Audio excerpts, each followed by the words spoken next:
Hello students, welcome back to my YouTube channel DS group of education. তোমাদের সবাইকে আরও একবার আমার চ্যানেলে স্বাগত জানাই।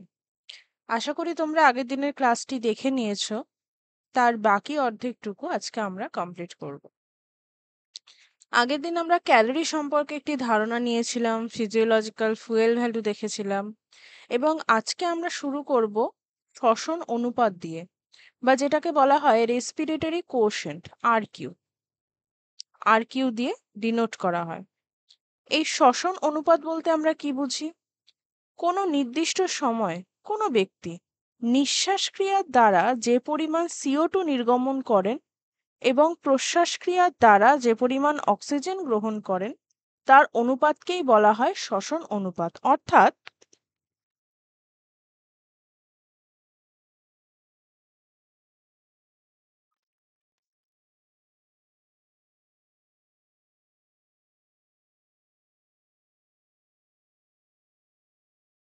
এক্সেল কথাটার অর্থ হচ্ছে বের করে দেওয়া, ইনহেল কথাটার অর্থ হচ্ছে নেওয়া। তাহলে আমরা যদি দেখি যে এই যে ইনহেল ইনহেল করছি কি আমরা অক্সিজেন, আর এক্সেল করছি কি আমরা CO2।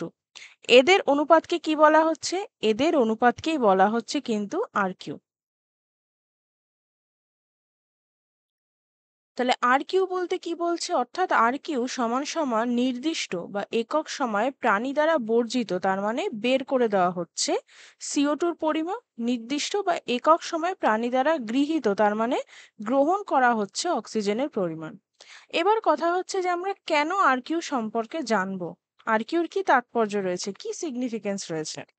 দেখো, আর কিউ বেসিক্যালি পরোক্ষ পদ্ধতিতে, আমরা দু রকমের পদ্ধতি দেখেছি, প্রত্যক্ষ পদ্ধতি আর একটা পরোক্ষ পদ্ধতি। তো পরোক্ষ পদ্ধতিতে খাদ্যের যে তাপন মূল্য সেটা কিন্তু এই আর কিউর মাধ্যমে নির্ণয় করা যায়। যে CO2টা আমরা বের করে দিচ্ছি এবং যে অক্সিজেনটা আমরা গ্রহণ করছি, এদের অনুপাত এবং অক্সিজেনের তাপীয় তুল্যাঙ্কের ভিত্তিতে খাদ্যের যে তাপন মূল্য রয়েছে সেই তাপন মূল্য কিন্তু নির্ণয় করা হয়ে থাকে। এছাড়া আরেকটা যন্ত্র আছে যেটাকে বলা হয় ডগলাস ব্যাগ। এই ডগলাস ব্যাগের সাহায্যেও কিন্তু শক্তিমূল্য শ্বসন অনুপাতের হিসাবে পরিমাপ করা হয়। কিছুই না, একজন মানুষের মাধ্যমে ডগলাস ব্যাগ টাইপের থাকে, যেরকম আমরা দেখি না অক্সিজেন মাস্ক যেগুলো হয়, ঠিক ওই মাস্কের মতন হয়, এবং তার কতটা অক্সিজেন সে গ্রহণ করছে, কতটা কার্বন ডাইঅক্সাইড সে নির্গমন করছে, এর উপর ভিত্তি করেই পদ্ধতির মাধ্যমে তাপন মূল্য কিন্তু বের করা হয়।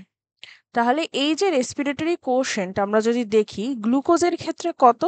1, ফ্যাটি অ্যাসিডের ক্ষেত্রে কত? 0.7, প্রোটিনের ক্ষেত্রে কত? 0.9। ঠিক আছে, এবার এখানে বলা হয়েছে যে অক্সিজেনের তাপীয় তুল্যাঙ্কের ভিত্তিতে খাদ্যের তাপন মূল্য নির্ণয় করা যায়। তাহলে সেই কারণেই কিন্তু আমাদের আর কিউর দরকার পড়ছে। এর গাণিতিক সূত্র কি? ধরো খাদ্যের শক্তি মূল্য বা তাপন মূল্য 1 গ্রাম, খাদ্য জারণে কতটা অক্সিজেনের দরকার, সেই অক্সিজেন ডিভাইডেড বাই 1000 ইন্টু তাপীয় তুল্যাঙ্ক।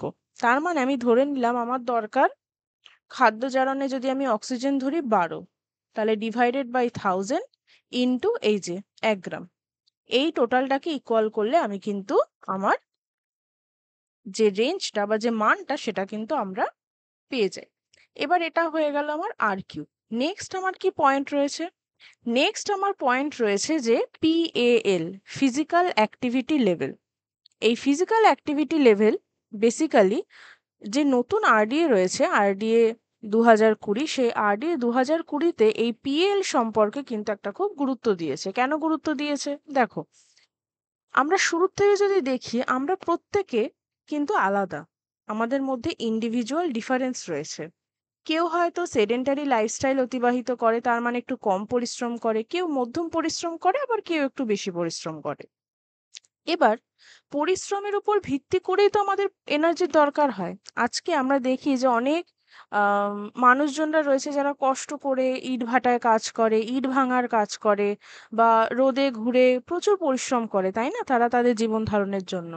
তো তারা তাদের জীবন ধারণের জন্য যে পরিশ্রমটা করছে সেটা কিন্তু অনেকটা বেশি, কিন্তু আমি এই যে তোমাদেরকে বসে বসে পড়াচ্ছি, আমার পরিশ্রমটা কিন্তু অনেক কম। তার মানে আমি একটা সেডেন্টারি লাইফস্টাইল লিড করছি, কিন্তু তারা একটা হেভি ওয়ার্কলোড কিন্তু নিচ্ছে। তাহলে ওদের এনার্জি আলাদা হবে, আমার এনার্জি আলাদা হবে, এবং সেটাও কিন্তু ফিজিক্যাল অ্যাক্টিভিটি। তার মানে আমার যে শারীরিক বা আমার যে কায়িক পরিশ্রম, এই কায়িক পরিশ্রমের তরটার উপর ভিত্তি করেও কিন্তু আমার এই যে সম্পূর্ণ এনার্জির যে রিকোয়ারমেন্ট সেটা কিন্তু আমরা নির্ণয় করে থাকবো। তাহলে আমার যে টোটাল এনার্জি এক্সপেন্ডিচার, মানে কি, টি মানে হচ্ছে টোটাল এনার্জি এক্সপেন্ডিচার। এবার অনেকের মনে হতে পারে কেন এত ইংলিশ আমরা ব্যবহার করছি। কারণ দেখো, এই কথাগুলোর পুরো নাম তো তোমাকে জানতে হবে। তুমি এটাকে বাংলায় ট্রান্সলেট করে নিতেই পারো যে কোনো ট্রান্সলেটর ইউজ করে, কিন্তু প্রথমে তোমাকে জানতে হবে what is the full form of TEE. তাহলে টিইই এর পুরো কথা কি? Total energy expenditure. টি সমান সমান আমি কিভাবে আমার টোটাল যে এনার্জি, মানে আমি যদি ধরি আমার টোটাল এনার্জি এক্সপেন্ডিচার আমি কিভাবে বের করব, আমার যে বিএমআর তার সাথে সাথে আমার ফিজিক্যাল অ্যাক্টিভিটি লেভেলকে গুণ করে। এবার কথা হচ্ছে আমি বিএমআর কিভাবে বের করব। আমি একজন যদি দেখি, তাহলে মহিলার বিএমআর আমি কিভাবে বের করব? 10 ইন্টু আমার ওয়েট কেজিতে, 6.25 ইন্টু আমার হাইট সেন্টিমিটারে, 5 ইন্টু আমার এজ ইয়ার্সে -161। এটা করলে আমি কিন্তু আমার বিএমআর পেয়ে যাব। তোমরা যদি তোমাদের ওয়েট এবং হাইট জানো, তাহলে কিন্তু তোমরা ছেলে হও বা মেয়ে হও, তোমরা কিন্তু তোমাদের বিএমআর বের করে নিতে পারবে। এবং যদি কেউ বিএমআর বের করে থাকো, ডেফিনেটলি কিন্তু কমেন্টে অবশ্যই কিন্তু আমাকে জানাবে যে তোমাদের ইন্ডিভিজুয়াল বিএমআর কত। এবার এই যে বিএমআর এর কথা আমরা বলছি, আমরা দেখলাম ফিজিক্যাল অ্যাক্টিভিটি লেভেল বলেও একটা বিষয় হয় যেটাকে কায়িক শ্রম বলে। এবার আমরা দেখব যে রেফারেন্স ম্যান আর রেফারেন্স ওম্যান কাকে বলে। রেফারেন্স কেন বলছে? মানে এ হচ্ছে একটা স্ট্যান্ডার্ড, এ হচ্ছে একটা স্ট্যান্ডার্ড, এবং এই স্ট্যান্ডার্ড ম্যান এবং স্ট্যান্ডার্ড ওম্যানের একটা সংজ্ঞা আইসিএমআর এনআইএন দিয়েছে যে একজন, মানে এটা বাংলা করলে শোনায় পুরো পুরুষ এবং পুরো নারী। তাহলে একজন রেফারেন্স ম্যানের কি সংজ্ঞা আইসিএমআর এনআইএন দিয়েছে? বলছে 19 থেকে 39 বছর বয়স হবে, 65 কেজি তার ওজন হবে, উচ্চতা তার 1.77 মিটার হবে, তার বিএমআই হবে 20.75, নিরোগ হবে, শারীরিকভাবে সুস্থ হবে, সক্রিয় কাজে নিযুক্ত থাকবে, এবং দৈনিক 8 ঘন্টা মাঝারি পরিশ্রমের পেশাতে যুক্ত থাকবে, 8 ঘন্টা ঘুমে থাকবে, 4 থেকে 6 ঘন্টা বসে থাকবে, 2 ঘন্টা হাঁটা বা সক্রিয় কাজ করবে, এবং যে গৃহকর্ম রয়েছে সেখানেও নিযুক্ত থাকবে। এরকম ভারতীয় পুরুষকে ভারতীয় রেফারেন্স ম্যান বলা হয়ে থাকে। এটা বলছে, আমরা বলি না আইডিয়াল, এই যে আইডিয়ালের বিষয়টা এখানে বলা হচ্ছে, মানে রেফারেন্স, এই রেফারেন্সের ওপর বেস করে কিন্তু আমি বাকিদের তুলনা করে থাকবো। এবার এটা দেখো, এটাকে কখনো ভাববে না যে আমি কি একজন রেফারেন্স ম্যান বা আমি কি একজন রেফারেন্স ওম্যান, তাহলে আমি যদি না হতে পারি তাহলে আমার কি হবে। এইটা ভাবার কিন্তু কোনো বিষয় নেই, কারণ তোমাদের এজ গ্রুপটাই এমন একটা এজ গ্রুপ যারা এই ভিডিওটা দেখছো যে এরকম ভাবনা আসতে পারে। বাট না, সেরকম কোনো কিছু ভাবার বিষয় নেই। ফার্স্ট অফ অল তো তোমাদের এজ 19 থেকে 39-এর মধ্যে না, তাই তোমরা এই ভাবনার মধ্যে একদমই পড়ছো না। তো যখন এই এজটা তোমরা যাবে, বা এজটা আস্তে আস্তে তোমরা যাবে 19 বছর 20 বছর, তখন কেন আমাদের এই বিষয়টা নিয়ে ভাবতে হয়? কারণ আমরা জানি যে একটা টাইমের পর, মানে যখন আমরা আর্লি অ্যাডাল্টহুডে পড়ি, ওই 20, 21, 22, 24, 25, এই বয়সটা থেকে আমাদের একটু ফিজিক্যালি ফিট থাকতে হয়। কেন ফিট থাকতে হয়? কারণ আমরা জানি যে বর্তমানে আমাদের যে লাইফস্টাইলটা রয়েছে, প্রচুর কায়িক শ্রম কম হয়, আমাদের ফিজিক্যাল অ্যাক্টিভিটি কম হয়, বিভিন্ন ধরনের লাইফস্টাইল ডিজিজ হতে পারে। তো সেটার থেকে বাঁচার জন্য একটা আনুমানিক কিন্তু আমরা আমাদের লাইফস্টাইলকে লিড করে থাকি। সেই কারণে আমরা বেসিক্যালি এই স্ট্যান্ডার্ডটা মেনে চলার চেষ্টা করি। এটা হচ্ছে রেফারেন্স ম্যানের। ওকে, এবার যদি আমরা দেখি রেফারেন্স ওম্যান, রেফারেন্স ওম্যানের ক্ষেত্রে একটু কমে যাবে ওজনটা। কি হয়ে যাবে? ওজনটা আমার হয়ে যাবে 55 কেজি। ঠিক আছে। উচ্চতা কত হবে? 1.62 মিটার। আচ্ছা, বিএমআই কত হবে? 20.95, এবং বাকি সমস্ত কিছুই এক থাকবে। একদম গৃহকর্ম, তারপর কতক্ষণ সে ঘুমোবে ইত্যাদি সমস্ত জিনিসই কিন্তু এক রয়েছে। এবার এবার বলছে যে একজন সুস্থ স্বাভাবিক ব্যক্তির সম্পূর্ণ শারীরিক মানসিকভাবে বিশ্রামরত অবস্থায় খাদ্য গ্রহণ করার 12 ঘন্টা পর শারীরবৃত্তীয় ন্যূনতম জৈবিক ক্রিয়াকলাপ সম্পাদনের জন্য প্রয়োজনীয় যে ন্যূনতম তাপ উৎপন্ন হয়, যে মানে বেসিক যেটা না হলেই না, তাকে বলা হয় বিএমআর। ওকে, একে আবার বেসাল এনার্জি এক্সপেন্ডিচারও বলা হয়, রেস্টিং এনার্জি এক্সপেন্ডিচারও কিন্তু বলা হয়ে থাকে। তাহলে এই যে বিএমআর, এই বিএমআর আবার অনেক কিছু দ্বারা প্রভাবিত হয়, এবং এখানে কিন্তু আমি মেনশন করে দিয়েছি যে কতটা বিএমআর বেসিক্যালি একজন পুরুষ এবং একজন মহিলার হয়ে থাকে। এখানে যদি আমরা দেখি তাহলে পুরুষের ক্ষেত্রে সেটা হয়ে যাবে এত, কত 37 থেকে 40, আর মহিলাদের ক্ষেত্রে এত।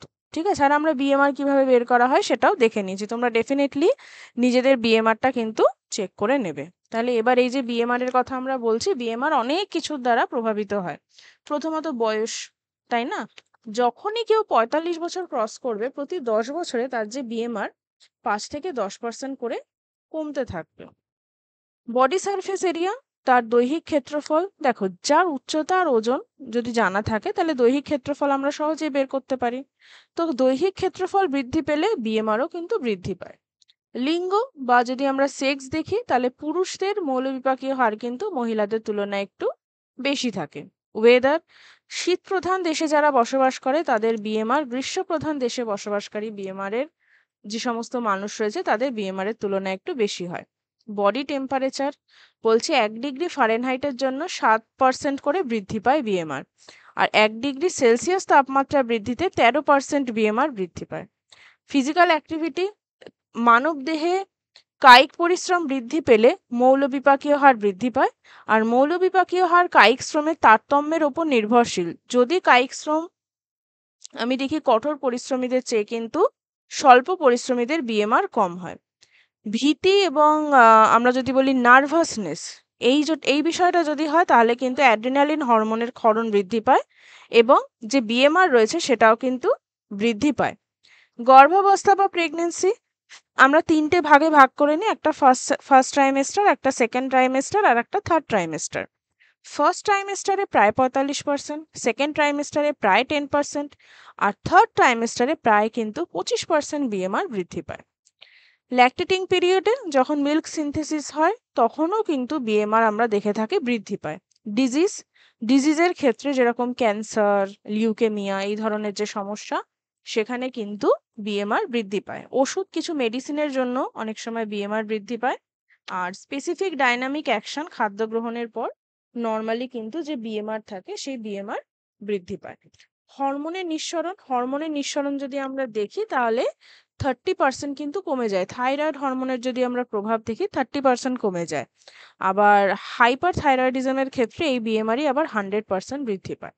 অ্যাটমসফিয়ারিক প্রেশার বলছে যদি সমুদ্রতল থেকে তোমরা উপরের দিকে ওঠো তাহলে পারিপার্শ্বিক বায়ুর চাপ যদি অর্ধেক বা তার বেশি পরিমাণে কমে যায় তাহলে বিএমআর কিন্তু বৃদ্ধি পায়, মানে এটা আবার অপোজিট একটা রিলেশন থাকে।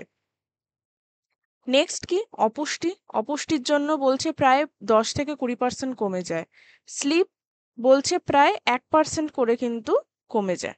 এবার হচ্ছে স্পেসিফিক ডাইনামিক অ্যাকশন জিনিসটা কি, এটাকে দেখো এখানে ছবিতে বলা হয়ে থাকে ডায়েটারি থার্মোজেনেসিস। জেনেসিস কথার অর্থ কি, আমরা গ্লাইকোজেনেসিস ইত্যাদি পড়েছি। জেনেসিস কথার অর্থ হচ্ছে উৎপন্ন হওয়া। Specific dynamic activity, intake of food increases metabolism. যখনই খাদ্য গ্রহণ করা হয় তখন বিপাকটা আমার বাড়ে। কি হয় দেখো, কি সুন্দর সুন্দর খাবার দেখে বাচ্চাটি খুব খুশি হলো। ঠিক আছে, ওকে। এবার 1 নম্বরে কি বলছে general causes of SDA, mass balance, rise in temperature increases, enzyme activity. এই কারণেই শুরুতে তোমাদেরকে এনজাইম পড়ানো হয়েছিল। কেন হয়েছিল? যে অপটিমাম টেম্পারেচার থাকে, সে অপটিমাম টেম্পারেচার, যে এনজাইম অ্যাক্টিভিটি, যে উৎসেচকের কার্যকারিতা, সেগুলো সব বৃদ্ধি পায় কারণ তুমি খাদ্য গ্রহণ করছো। গ্লুকোজ, এবার আমি দেখবো যে কার্বোহাইড্রেট, প্রোটিন আর ফ্যাটের ক্ষেত্রে সেই এসডি এর যে বৃদ্ধিটা কেমন হয়ে থাকে। দেখো লিপিডের ক্ষেত্রে মোটামুটি, কার্বোহাইড্রেটের ক্ষেত্রে গ্রাফটা দেখো লিপিডের থেকে বেশি, কিন্তু যেই প্রোটিন তুমি খেলে এসডিএ কিন্তু অনেকটা বেড়ে যাচ্ছে। বলছে আওয়ার্স ফলোয়িং দ্য মিল। তার মানে প্রোটিনের যদি আমরা দেখি, এখান থেকে যে কোশ্চেনের উত্তরটা আমরা পেয়ে গেলাম যে প্রোটিনের এসডিএ অন্যান্য খাদ্যর থেকে কিন্তু সব থেকে বেশি হয়। ঠিক আছে, এটা হচ্ছে এসডি। এবার 24 ঘন্টায় কোনো ব্যক্তির শক্তির প্রয়োজনীয়তা অনেক কিছুর উপর নির্ভর করে, তার বিএমআর এর ওপর, তার নিয়ন্ত্রিত তাপ উৎপাদন প্রক্রিয়া, তার কায়িক শ্রম, তাই না? মৌলবিপাকীয় হার তো আমরা অলরেডি ডিসকাস করে নিয়েছি। যদি নিয়ন্ত্রিত তাপ উৎপাদন প্রক্রিয়া আমরা দেখি তাহলে সেটা দু রকমের হয়, একটা আবশ্যকীয় আর একটা অনাবশ্যকীয়। আর একটা যেটা কায়িক শ্রম বা ফিজিক্যাল অ্যাক্টিভিটি হয়, সেটা পেশাগত হয় একটা কাজ, আর একটা অপেশাগত হয়। ঠিক আছে, এই এই দুই ধরনের কিন্তু কায়িক শ্রম হয়ে থাকে। বিশ্রামরত অবস্থায় বা অ্যাক্টিভ অবস্থায় ব্যয়িত শক্তির পরিমাণ বিএমআর এর গুণিতকে কিন্তু প্রকাশ করা হয় এবং সেটাকে আমরা ফিজিক্যাল অ্যাক্টিভিটি রেশিও বলে থাকি।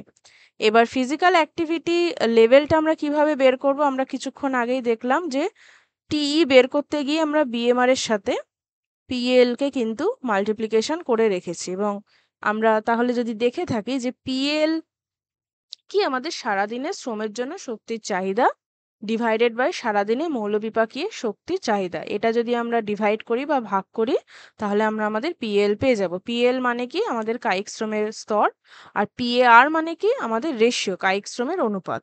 এবং পিএআর এবং পিএল এর মধ্যে একটা রিলেশন রয়েছে, যে রিলেশনটা এখানে দেখানো হয়েছে।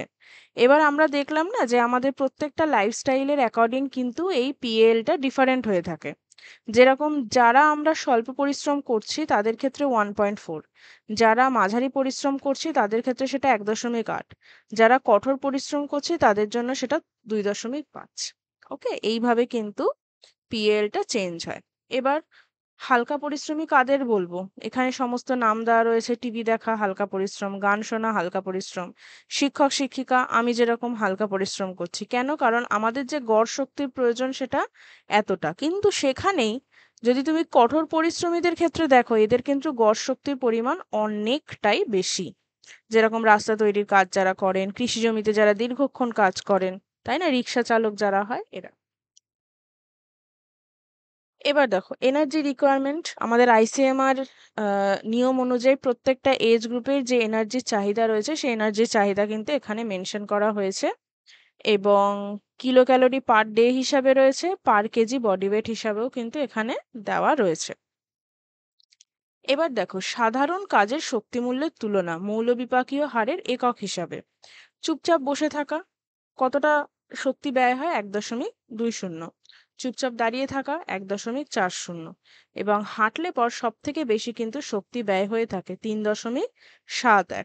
বা ধরো তুমি করাত চালাচ্ছ, কোনো একটা কাঠের কাজ করছো, সেক্ষেত্রে 7.4। আর তুমি ল্যাবরেটরিতে কাজ করছো দাঁড়িয়ে 2.0। তো এরকম বিভিন্ন কিন্তু শক্তির মান থাকে। ভারতীয় প্রাপ্তবয়স্কদের শক্তির চাহিদা হিসাবলব্ধ ফল, যেরকম এখানে স্বল্প পরিশ্রম, মাঝারি পরিশ্রম, বেশি পরিশ্রমের কাজের ক্ষেত্রে যদি কেউ ঘুমায় 8 ঘন্টা সে ঘুমাচ্ছে, তাহলে একজন সেডেন্টারির ক্ষেত্রে কতটা, মাঝারির ক্ষেত্রে কতটা, আর বেশি পরিশ্রমের ক্ষেত্রে কতটা শক্তি ব্যয় হচ্ছে, সবার ক্ষেত্রেই এক। কিন্তু কেউ ধরো 24 ঘন্টা কাজের ক্ষেত্রে যদি আমরা বলি সেটা কিন্তু আবার প্রত্যেকের ক্ষেত্রে আলাদা হচ্ছে। তো তাদের লেভেল অনুযায়ী কিন্তু আলাদা হয়ে থাকে। এবার কথা হচ্ছে যে প্রত্যেকটা এজ গ্রুপের জন্য শক্তির চাহিদার প্রয়োজনটাও কিন্তু আলাদা হয়ে থাকে।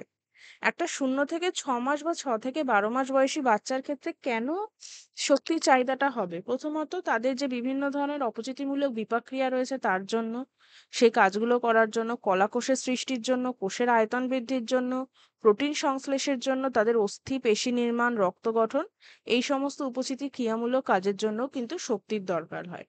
যে সমস্ত বাচ্চারা স্কুলে যাচ্ছে 7 থেকে 12 বছর তাদের কেন দরকার হবে? তাদের যদি আমরা দেখি বয়ঃসন্ধিক্ষণের সময় বিদ্যালয়ের ছাত্রছাত্রীদের শারীরিক, মানসিক, জৈব রাসায়নিক পরিবর্তন ঘটে থাকে। হরমোনের পরিবর্তনের সঙ্গে সঙ্গে দৈহিক পরিবর্তনও ঘটে, দেহের উপাদানও পরিবর্তিত হয় এবং এই এই বয়সে আমরা যদি মেয়েদের দেখে থাকি তাহলে মেয়েদের ওভিলিউশন স্টার্ট হয় এবং সেক্ষেত্রে 22% ফ্যাটের দরকার হয়। এবং 12 থেকে 13 বছর বয়সী মেয়েদের যেহেতু মেনস্ট্রুয়েশন স্টার্ট হয় তাই তাদের খাদ্যে ছেলেদের তুলনায় কিন্তু প্রোটিনের প্রয়োজনটাও একটু বেশি প্রয়োজন হয়ে পড়ে এবং এখানেও কিন্তু তাদের যে কেন এনার্জির রিকোয়ারমেন্টটা বাড়ছে সেটাও মেনশন করা হয়েছে। যে সমস্ত গর্ভাবস্থায় মায়েরা রয়েছেন তাদের ক্ষেত্রে কেন শক্তির চাহিদা বেড়ে থাকে? তাদের নিজেদের প্রয়োজনে, ভ্রূণের পুষ্টি সাধনের জন্য, তাই না? এবং গর্ভবতী রমণীর প্রয়োজনীয়তা অনুভূত হওয়ার আরও কিছু কারণ আছে। গর্ভস্থ শিশুর বৃদ্ধি হয় সেই সময়, প্লাজেন্টার বৃদ্ধি হয়, মায়ের যে জননেন্দ্রিয়ের কোষকলার বৃদ্ধি হয়, মায়ের নিজের দৈহিক ওজন বৃদ্ধি পায় এবং প্রায় সেটা 10 থেকে 12 কেজি পর্যন্ত বৃদ্ধি পায়। তার মৌলবিপাকীয় হার বৃদ্ধি পায়, যেটা আমরা দেখলাম কিছুক্ষণ আগে প্রভাবকের মধ্যে। প্রসূতি অবস্থায় শক্তির চাহিদা কেন বৃদ্ধি পায়? যেহেতু মা শিশুকে মাতৃদুগ্ধ পান করায় সেজন্য।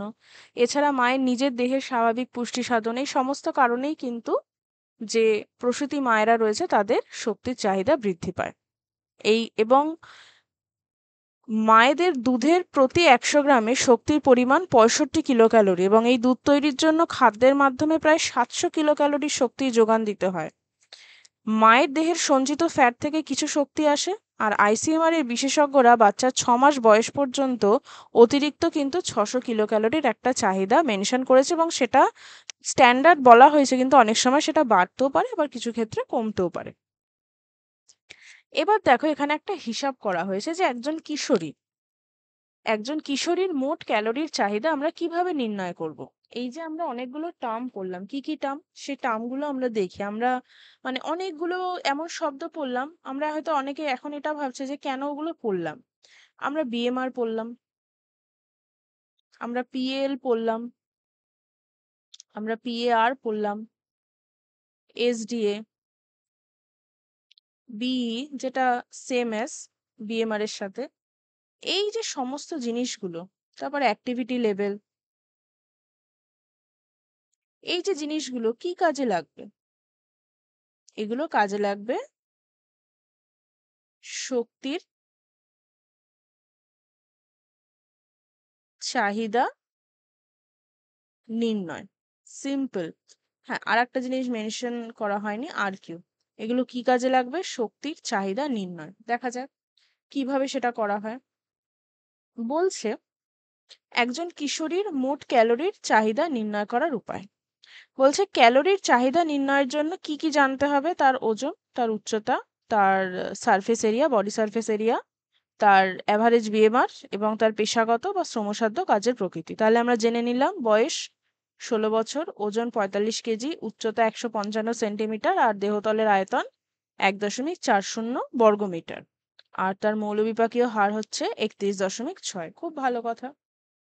তাহলে আমরা কায়িক শ্রমের ক্ষেত্রে দেখেছি দু ধরনের হয়, পেশাগত, অপেশাগত। তাহলে কিশোরীর ব্যক্তিগত কাজে ব্যয় হচ্ছে, বলছে স্নান, পোশাক পরা, চুলের যত্ন ইত্যাদির জন্য রোজ 1 ঘন্টা সময় লাগে।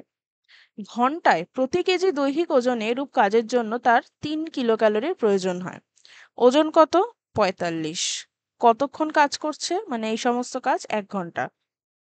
কতটা শক্তি যাচ্ছে? 3 কিলোক্যালোরি। তাহলে টোটাল কত হলো? 135। পেয়ে গেলাম। এবার হচ্ছে হাঁটার জন্য। বলছে 3 কিলোমিটার বেগে, প্রতি 3 কিলোমিটার বেগে 1.5 ঘন্টা হাঁটে। হাঁটার জন্য প্রতি কেজি ওজন হিসাবে 4 ক্যালোরি ব্যয় হয়। তাহলে শক্তির চাহিদা কত হবে?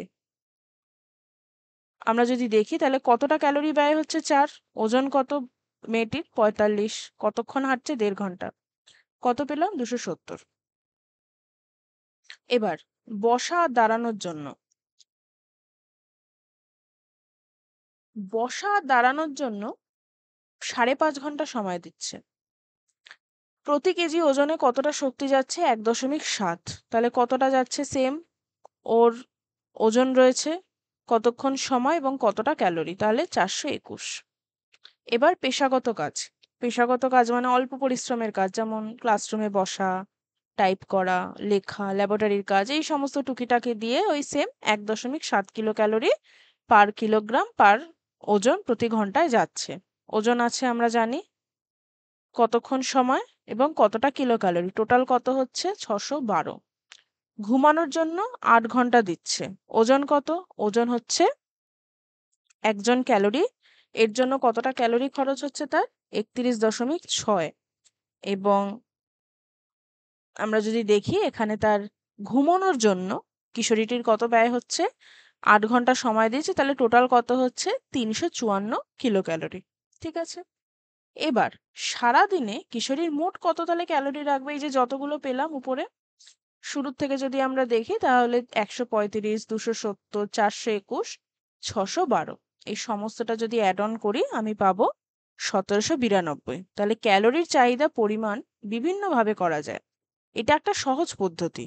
National centre for health statistic অনুযায়ী 16 বছরের একটি বালিকার উচ্চতা 162 সেন্টিমিটার আর ওজন 50 কেজি এবং তার ক্যালোরির চাহিদা 2440 কিলো ক্যালোরি।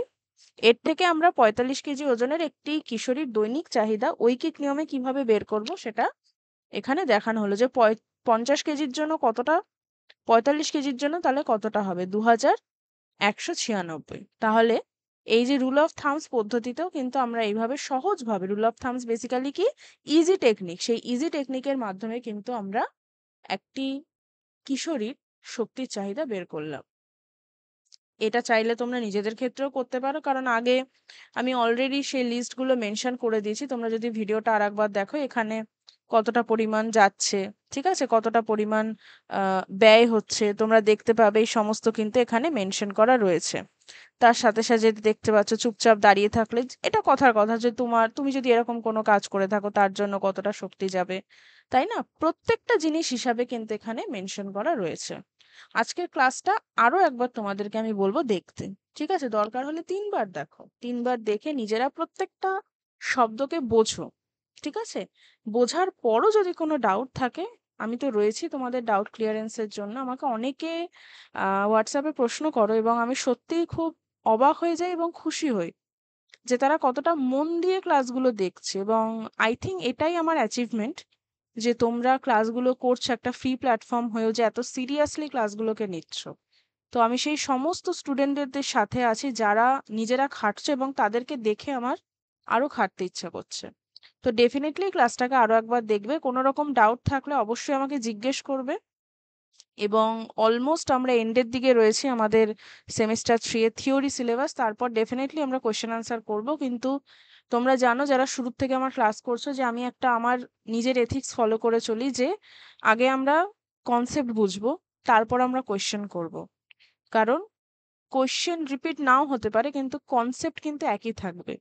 কনসেপ্ট যদি ক্লিয়ার না হয় আমি কোনোভাবে পৃথিবীর কোনো কোয়েশ্চেন করতে পারবো না। শুধু আমি রাটাফিকেশন করে, মানে শুধু কোয়েশ্চেন মুখস্থ করে, আনসার মুখস্থ করে আমি হয়তো একটা এক্সাম কোয়ালিফাই করে গেলাম, বাট হোয়াট অ্যাবাউট নেক্সট?